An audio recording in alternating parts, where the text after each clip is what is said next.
विवाह होआ मेरे बाबुला गुरमुखे हर पाया। अज्ञान अंधेरा कट्टया गुर ज्ञान प्रचंड बलाया।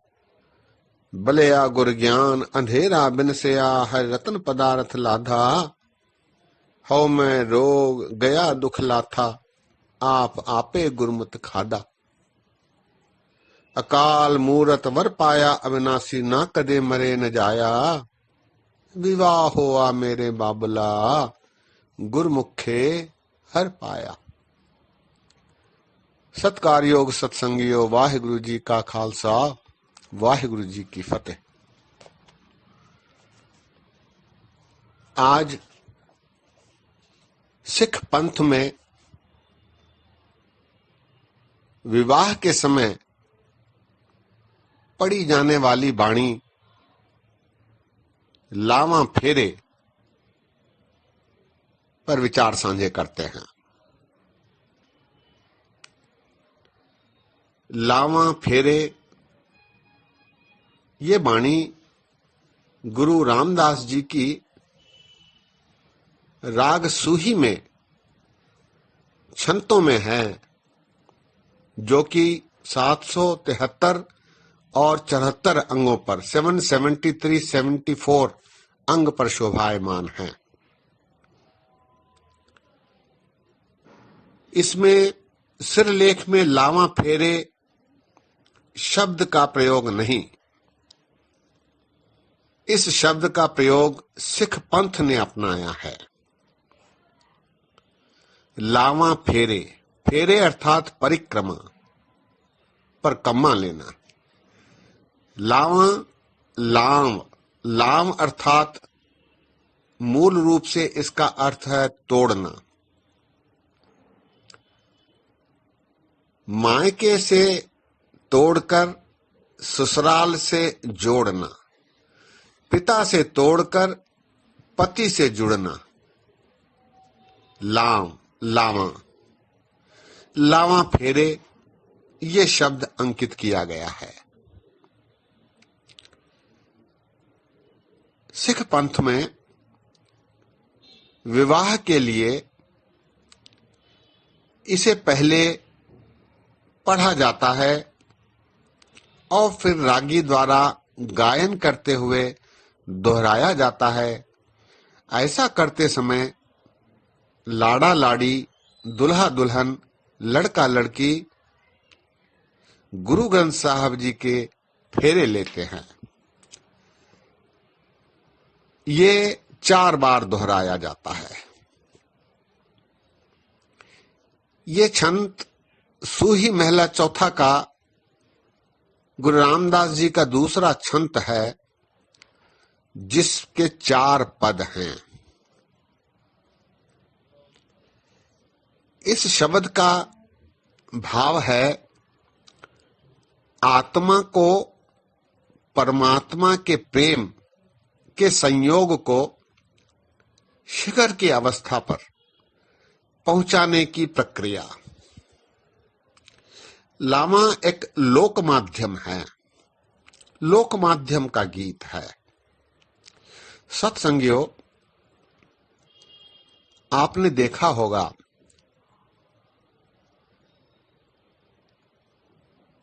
लामा में एक शब्द बार बार आया है, बलराम जियो। ये इस छंत का टेक है। गुरबाणी में कई बार ऐसा हुआ है कि एक शब्द बार बार प्रयोग में आया है, जिसे टेक कहा जाता है। आशा दीवार में छंतों में आया है, हर अमृत भिन्ने लोएना मन प्रेम रतन्ना राम राजे। हर जुग जुग भगत उपाया पैर रखदा आया राम राजे। राम राजे टेक है। इसी प्रकार फुनहे नाम की एक बाणी आई है गुरु अर्जन देव जी की, जिसमें हर हां इस शब्द का टेक है। डिठे सभे थाव नहीं तुध जेहया बद्धो पुरख विधाते ता तू सोहया। वसदी सघन अपार अनूप रामदासपुर हर हां नानक कसमल जाए नाई रामदास सर। हर हाँ की टेक सारे पदों में चली है। सो इसी प्रकार इस छंद में बलराम जियो ये शब्द हर पद में आया है। हर पहलड़ी लाओ परवृत्ति कर्म दृढ़ाया बलराम जियो। परवृत्ति अर्थात प्रवृत्ति। यहां मनुष्य प्रभु भक्ति के कर्म में प्रवृत्त होकर अपने आत्मा द्वारा परमात्मा की प्राप्ति में प्रवृत्त होकर कर्म प्रारंभ करता है। हर पहलड़ी लाओ परवृत्ति कर्म दृढ़ाया बलराम जियो।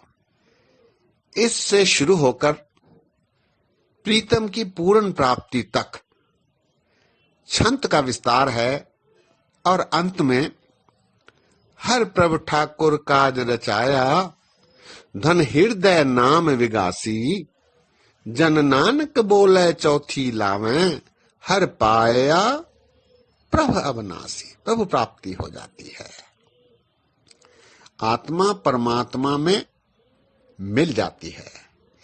इसी को रूपात्मक रूप से दर्शाया गया है कि स्त्री पति के घर आकर पति में एकमेव हो जाते हैं, दोनों की मर्जी एक हो जाती है और वो अपना जीवन आरंभ करते हैं। इसी को रूपात्मक रूप से प्रकट इस छंद के माध्यम से किया गया है। आत्मा से परमात्मा के आध्यात्मिक संबंध के रूप में स्त्री और पुरुष के वैवाहिक जीवन का आदर्श इस छंद में प्रस्तुत किया गया है। दाम्पत्य जीवन को आध्यात्मिक प्रेम संबंध के रूप में पैटर्न में ढाल के दर्शाया गया है। आइए इन 4 पदों की एक एक पंक्ति पर संक्षिप्त रूप से विचार साझे किए जाएं।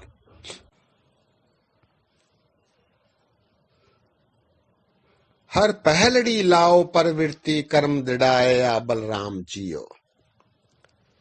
कर्म में प्रवृत्त होता है और वाणी द्वारा इस पर विचार करते हुए आनंद प्राप्ति करते हुए इस कार्य की आरंभता करता है। जन कहे नानक लाभ पहली आरंभ काज रचाया। फिर दूजड़ी लाओ में हर दूजड़ी लाओ सदगुर पुरख मिलाया बलराम जियो, जिसमें निर्भव भय मन हौ में मैल गवाया बलराम जियो। मन निर्भय हो जाता है, भयहीन हो जाता है, हौ में कट जाती है, हौ में का मैल निकल जाता है, मन निर्मल हो जाता है और आत्मा में परमात्मा का पसारा होने लगता है और मंगल गायन होने लगता है, जिससे अनहद शब्द आत्मा में बजने लगते हैं। जन नानक दूजी लाव चलाई अनहद शब्द बजाए। इसके पश्चात तीसरी लाव हर तीजड़ी लाओ मन चाओ भया मन बैरागिया बलराम जियो। हर तीजड़ी लाओ मन चाओ भया बैरागिया बलराम जियो। मन में बैराग उत्पन्न हो। बैराग अर्थात सांसारिक वस्तुओं से नहीं, मायावी वस्तुओं से बैराग उत्पन्न हो जाता है और सत्संगत में जाने का चाव उपजता है, जिससे मन बैरागी होकर प्रभु की ओर अग्रसर होता है। जन नानक बोले तीजी लावे हरि उपजय मन बैराग जियो। और अंत में हर चौथड़ी लाओ मन सहज भया। मन फिर सहज हो जाता है, उसके मन में आत्मा में ठहराव आ जाता है और उसे हर चीज मीठी लगने लगती है। मन तन मीठा लाया बलराम जियो, जिससे उसके मन की जो इच्छाएं होती हैं, मन चिंदियां फल पाया, उसे जो भी इच्छा होती है वो उसे उसकी प्राप्तियां उसे हो जाती हैं। इसीलिए हर प्रभु ठाकुर काज रचाया, धन हृदय नाम विगासी। नाम विगसने लगता है, खिलने लगता है। प्रभु का नाम मन में विगसने खिलने लगता है। जन नानक बोले चौथी लावें, हर पाया प्रभु अविनाशी, प्रभु प्राप्ति हो जाती है। इसी प्रकार स्त्री अपने पति परमेश्वर से एकमेव होकर अपनी जिंदगी, अपने जीवन की आरंभता कर देती है। ऐसा महाराज ने इस शब्द के माध्यम से दर्शाया है। सत्संगियों, ऐसा माना जाता है कि सिख पंथ में लावा फेरे के माध्यम से विवाह कार्य होने की आरंभता कुके द्वारा शुरू की गई। कुके एक संप्रदाय हुआ है जिनके गुरुओं का नाम राम सिंह है, कुका राम सिंह। इन्होंने ये प्रथा आरंभ की थी, ऐसा माना जाता है। कुका संप्रदाय अपने त्याग के लिए संसार भर में प्रसिद्ध है। इन्होंने अहिंसा के माध्यम से सत्याग्रह किए, गो हत्या बंद करवाई और अपने आप को तोपों से उड़वा दिया। ऐसे त्याग करने वाले कुके राम सिंह हुए हैं। इन्हीं में से एक ऐसा माना जाता है कि हजूर साहब आ गए। हजूर साहब में वो पैदल आए थे। यहां उन्होंने विद्या अपनी एक गुरसिख को दी, जो हजूर साहब के जथेदार हुए हैं, बाबा जोगिंदर सिंह जी, जो दखन के महान संत ब्रह्मज्ञानी हुए हैं। कुके अपने इतिहास के लिए प्रसिद्ध हैं। दास ने भी पुरखों से सुना है कि दखन में भी बहुत दिनों तक ब्राह्मण विवाह करवाया करते थे। फिर जागृति आई, ब्राह्मण विवाह करवाने के बाद गुरु ग्रंथ साहब जी के आगे विवाह होने लगे। धीरे धीरे ब्राह्मण की प्रथा लुप्त हो गई और आज केवल गुरु ग्रंथ साहब जी के सम्मुख ही विवाह होते हैं। गुरु ग्रंथ साहब जी के 4 फेरे लिए जाते हैं। पहले लावा पड़ी जाती है। लावा का पहला पद, दूसरा, तीसरा, चौथा पद पढ़ा जाता है। पद पढ़ने के बाद लाड़ा लाड़ी गुरु महाराज की परिक्रमा लेते हैं। तब रागी सिंह उस पद का गायन करते हैं। ऐसी प्रथा सिख पंथ में विवाह की है। सत्संगियों, कुछ मूर्ख ना समझ गुरु ग्रंथ साहब जी की परिक्रमा लेना गलत मानते हैं, लेकिन ये नासमझ ये भूल जाते हैं कि उन्होंने जब अपना विवाह करवाया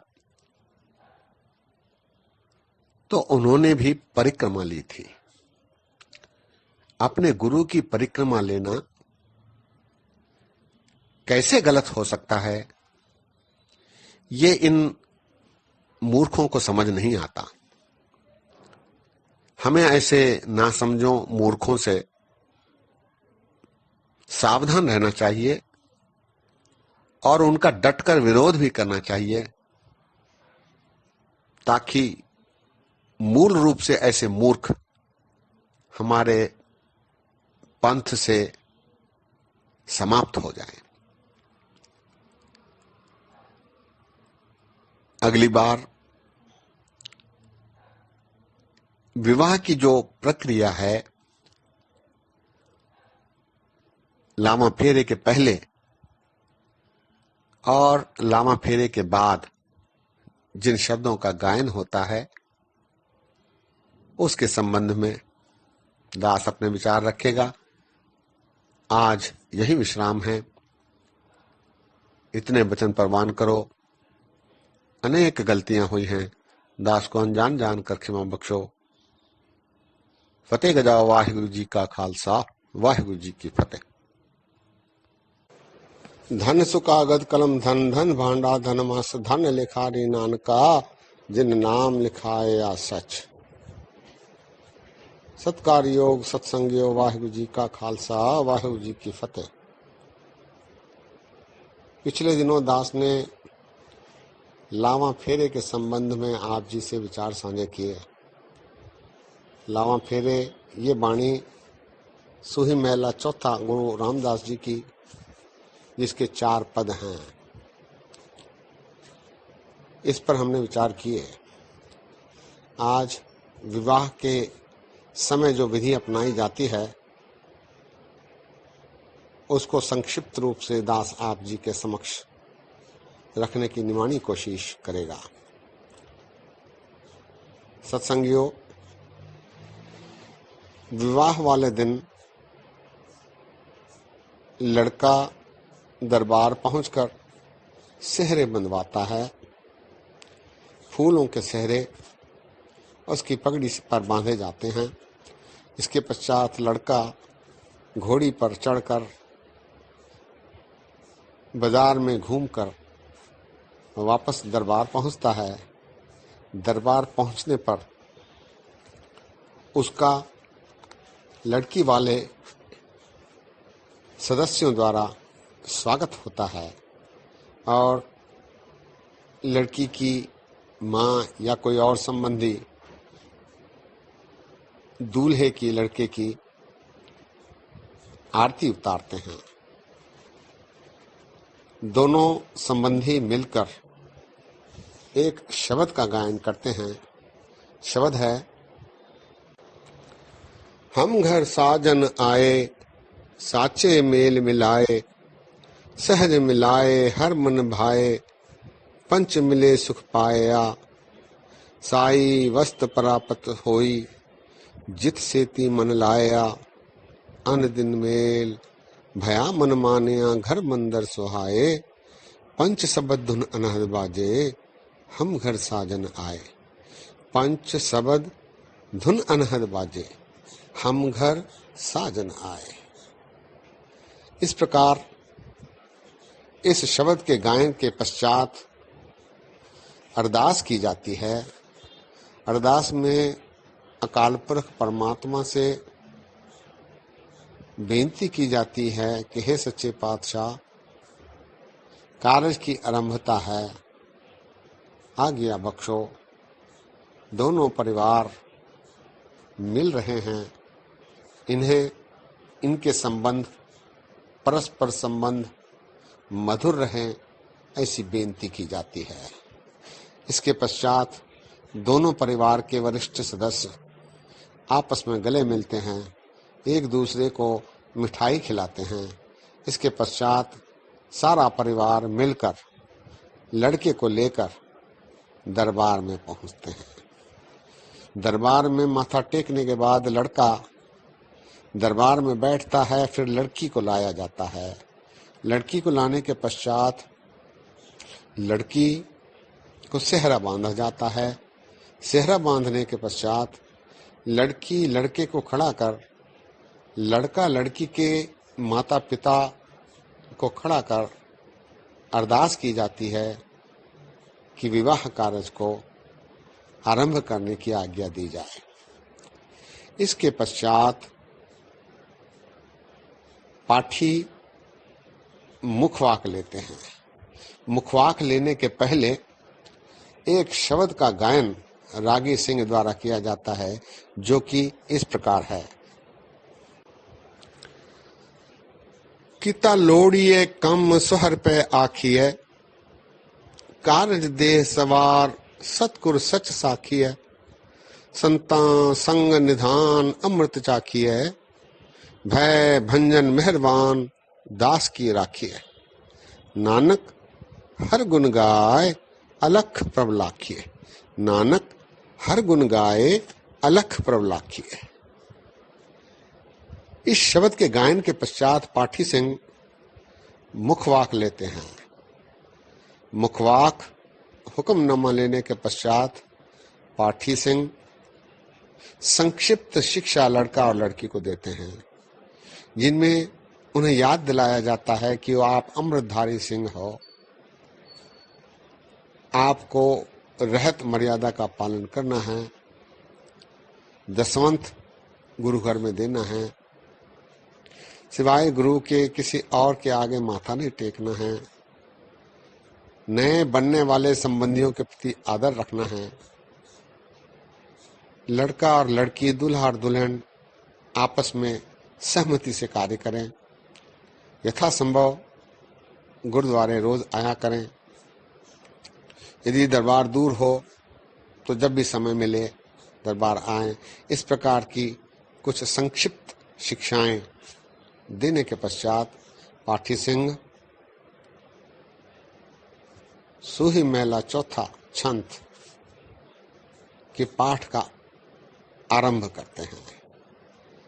वो एक पद पढ़ते हैं, पहलड़ी लाऊं, और इसके पश्चात लड़का और लड़की गुरु ग्रंथ साहब जी महाराज जी की परिक्रमा लेते हैं।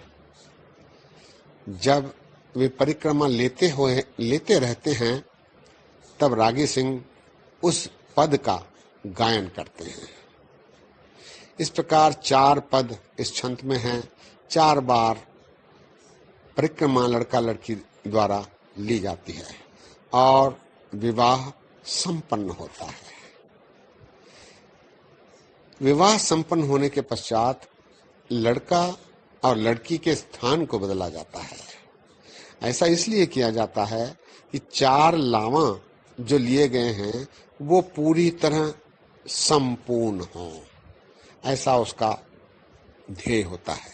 इसके पश्चात रागी सिंह 2 शब्द पढ़ते हैं जो कि इस प्रकार हैं। विवाह हुआ मेरे बाबुला गुरमुखे हर पाया, अज्ञान अंधेरा कट्टिया गुर ज्ञान प्रचंड बलाया, बलिया गुर ज्ञान अंधेरा बिनसया हर रतन पदार्थ लाधा, हौ मैं रोग गया दुख लाथा आप आपे गुरमत खादा, अकाल मूर्त वर पाया अविनाशी ना कदे मरे न जाया, विवाह हुआ मेरे बाबुला गुरमुखे हर पाया। विवाह हुआ मेरे बाबुला गुरमुखे हर पाया। इस शब्द के गायन के बाद एक और शब्द का गायन रागी सिंह करते हैं जो कि इस प्रकार है।